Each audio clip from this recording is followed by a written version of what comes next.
Hey guys, so I'm going to go ahead and apologize in advance if I sound a little off doing this presentation. Um, I am working on getting over an upper respiratory infection and strep throat that I've been dealing with for 2 weeks, so there's that.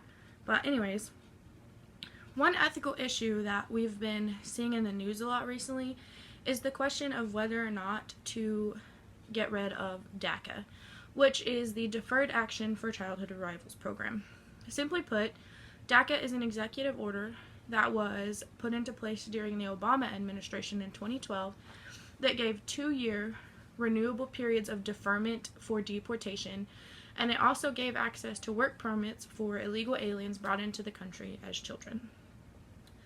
This gave them a pseudo-legal status as citizens, and it also kind of helped put them on a road to permanence in our country. Excuse me. Since Trump has been in office, there's been a lot of discourse over whether or not we should end the program. Most of these immigrants, who are often referred to as dreamers, were really kind of upset at this decision because they see it as a decision that could be potentially taking away their future. Before we go any further, one distinction that does need to be made is between the two concepts of deferred deportation and limited amnesty.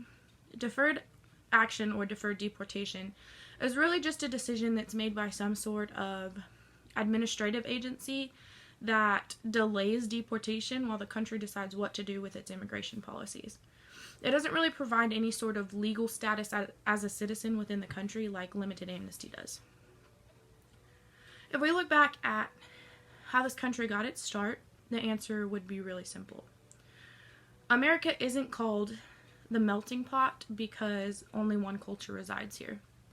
We're called the melting pot because every single citizen, me, you, your neighbor, your best friend, we all descended from someone who once had to make the decision to leave their home country and board some form of transportation, whether that be a boat, a train, a plane, a car, or even just braving the elements on their own to come to the land of dreams. Seeing as how I'm not the President of the United States, I can't really make the decision as to whether or not to get rid of DACA, but I can tell you that I do see valid points on both sides of this argument. The issue of immigration has really been in the headlines a lot since Trump took office, and one of his major stands was whether or not to build a wall on the border between Mexico and the United States. If Trump were to keep DACA in place, it could be seen as him backing down on his anti-immigration stand, and that could give him a whole new slew of issues that he would then have to face. This doesn't mean that I agree with him ending the program, but I do see some logic in his reason for doing so. I, like so many other Americans, reside somewhere in the middle of how to feel about this touchy subject. So today, I'm going to do my very best attempt at presenting logical evidence for both sides of this argument. So, why we should keep DACA in place? Well, these dreamers were brought into the country as children and have spent the majority of their lives here. They really had no choice in being brought to the States by their parents. When this program was put into place, we told these immigrants that we would defer their deportation, we would help them find a job so they could support themselves, we would help them get a driver's license so they could work in this country, and we would also help them get a social security card so they could pay taxes and reside legally here while doing so. This created a sense of trust between the U.S. government and the immigrants who are involved in this program. So, let's say we do cut this program. That would cut all sense of trust that has been built between the two. Records estimate that there are nearly 11 million undocumented immigrants in this country, and millions of these people are still hiding in the shadows. The immigrants who are involved in DACA have decided to come out of the shadows, register with the government, get legal jobs, and make a real impact on society. If we were to deport all immigrants who are registered with DACA, that would mean nearly 800,000 people would be out of jobs, which, keep in mind, were obtained legally.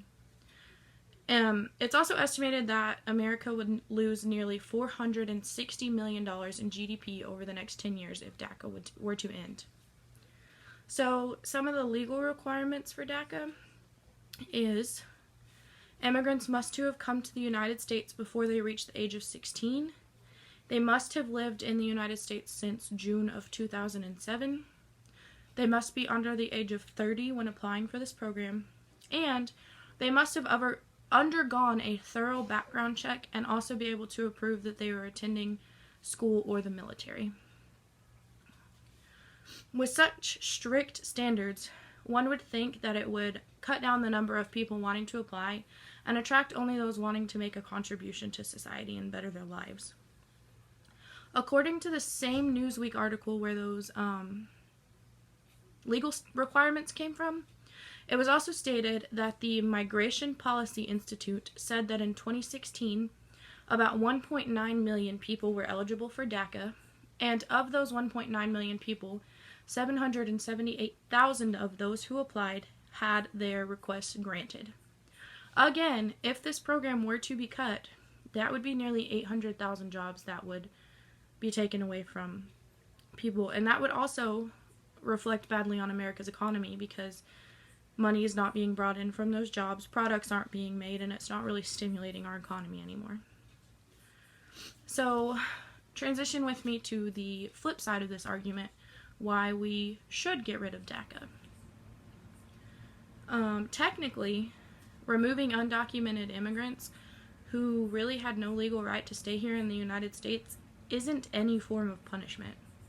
While it may be disappointing and crush long-term expectations that they had for their future, it's really just the state enforcing laws that they have the power to enforce anyway. And we can't really backlash the state for doing that. Instead, the blame should be placed on the parents who, the parents of these dreamers who thought they could bypass American law and promise their children a better future when they really had no place to promise that in the first place. There's really no say that they weren't going to get deported anyway if DACA would have never been in place. So my question to these parents is, why did they feel they could promise their children a better future? Since the institution of DACA during the Obama administration, the number of juvenile illegal immigrants has remained at an all-time high, and it really doesn't show any sign of stopping soon. Many illegal immigrants actually take the risk of coming into the country illegally simply because they believe their children could benefit from doing so. And coddling this behavior is just going to send a message to immigrants in the future that, yeah, you can come into our country illegally, but your parents or your kids may have a better future because of it. It really goes back, for me, it really goes back to the old saying that when you reward bad behavior, you get more of it. If these actions are never stopped, the war on immigration will never end, and America is a country of laws. We are founded on laws, and if we aren't enforcing them, then we're really just abandoning a lot of the principles that this country was built on. In class this semester, we have discussed several ethical theories, one of which being in-based ethics, or ethics for the greater good. Since ethics for the greater good is more focused on the end result than the actions themselves, it would make sense that it fit this situation. If we are using in-based ethics to evaluate this situation, the question then becomes, what decision will do the greatest amount of good for the most people? If the DACA program is kept in place, it will obviously be good to the nearly 800,000 immigrants who are currently protected under it, but they will be able to stay in this country, and they will be able to keep their jobs that they obtained through the program, and these jobs will also continue to stimulate the American economy.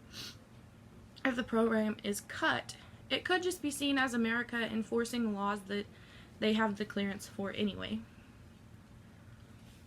I believe that this situation could have been handled differently in several different ways. In my opinion, I think that the people who are currently protected under DACA should be allowed to stay in the country simply because they have been here for what seems like their entire life. They have learned to speak our language, they have learned to assimilate with our culture. They might not even really remember what their home country looks like or how to speak their native tongue anymore. They really relate to themselves as Americans.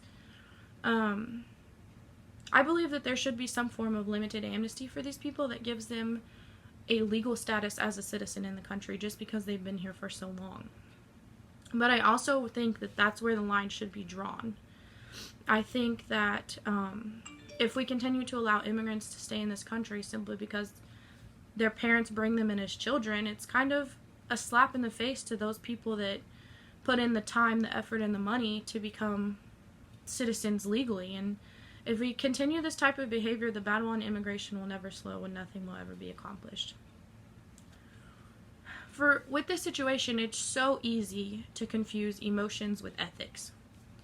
It would be very easy to side with dreamers simply because we feel bad for them. But, in the same sense, exercising laws isn't any actual form of punishment. I think this is why it's so hard for me to decide whether I stand with or against this issue.